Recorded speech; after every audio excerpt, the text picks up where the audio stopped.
Hello guys, in this video I'm going to show you how to turn on Spotify Connect control in the Spotify app.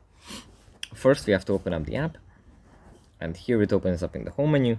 From here we just go into the profile menu in the top left corner, then we tap on settings and privacy, then we tap on apps and devices, and here if you scroll down under other devices, we find Spotify Connect control as the first option. If this is turned off in the first place, we can turn this on.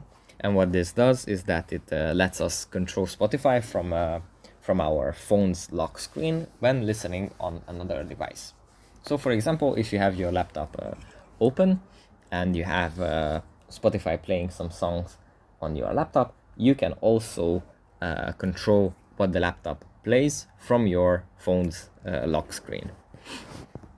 Yeah, that's basically it for this video. I hope it was helpful for you guys, and I'll see you in the next one. Bye.